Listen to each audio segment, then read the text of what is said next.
ഒരു വലിയ പ്രതിസന്ധി ഘട്ടത്തിൽ അകപ്പെട്ടപ്പോൾ അല്ലേ, ഇന്നിപ്പോൾ നമ്മൾ അങ്ങനെ ഒരു സ്ഥലത്തിൽ അകപ്പെട്ട് കഴിഞ്ഞാൽ അവിടെ നമ്മൾ ബാഹ്യമായി എന്തെല്ലാം ഏർപ്പാടുകളുണ്ട് നമ്മൾ ചിന്തിക്കുക. ഫയർഫോഴ്സിന് വരാൻ പറ്റുമോ, അല്ലെങ്കിൽ ഈ പറഞ്ഞ പോലെ ഹെലികോപ്റ്ററിൽ പട്ടാളത്തിന് വരാൻ വേണ്ടി പറ്റുമോ, അതൊക്കെയാണ് നമ്മൾ ആലോചിക്കുക. പക്ഷേ അതിൻ്റെ ഒക്കെ മുമ്പ് അമലുകൾ കൊണ്ട് പ്രശ്നങ്ങളിൽ നമ്മൾ പരിഹാരം തുടരണം.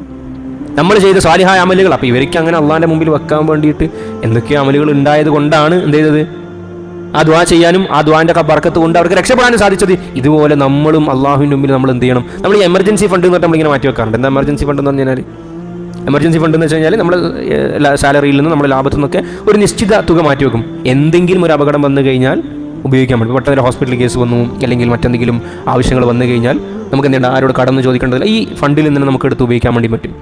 ഇതുപോലെ നമ്മൾ അടിയന്തര സാഹചര്യങ്ങളിൽ അള്ളാഹുവിൻ്റെ സഹായത്തെ പിടിച്ചു കൊണ്ടുവരുന്നതിന് വേണ്ടിയിട്ട് എമർജൻസി ഫണ്ട് പോലെ കുറച്ച് അമലുകൾ അങ്ങനെ വെക്കണം. ആരും അറിയാൻ പറ്റില്ല അമല്. ഇതെന്നിപ്പോൾ ഇവർ പറഞ്ഞുകൊണ്ടല്ല പറഞ്ഞത്. ഈ സാഹചര്യത്തിൽ പെട്ടപ്പോൾ രഹസ്യമായി, പരമരഹസ്യമായി നമ്മൾ നന്മകൾ ചെയ്തു വെക്കണം. എന്നിട്ട് നമ്മൾ ഗതിമുട്ടി നിൽക്കുമ്പോൾ ഇനി മുന്നോട്ട് ഒരു അടി നീങ്ങാൻ സാധിക്കുന്നില്ല എന്ന് കാണുമ്പോൾ പറയാം, അള്ളാഹുവേ, ഞാൻ ഇന്നാലിന്ന ദിവസം, ഇന്നാലിന്ന രാത്രിയിൽ, ഇന്നാലിന്ന പകലിൽ, ഇന്ന അവസ്ഥയിലെത്തിയപ്പോൾ ഞാൻ പടച്ചവനെ അത് ഇന്ന കാര്യം ചെയ്തത് അല്ലെങ്കിൽ ചെയ്യാതിരുന്നത് നിന്റെ പ്രീതി കാംക്ഷിച്ചുകൊണ്ടായിരുന്നു. രഹസ്യമായി നമ്മൾ നല്ല അമലുകൾ ചെയ്യുമ്പോൾ അതിന് നല്ല ഇഖ്ലാസ് കിട്ടാനുള്ള സാധ്യതയുണ്ട്.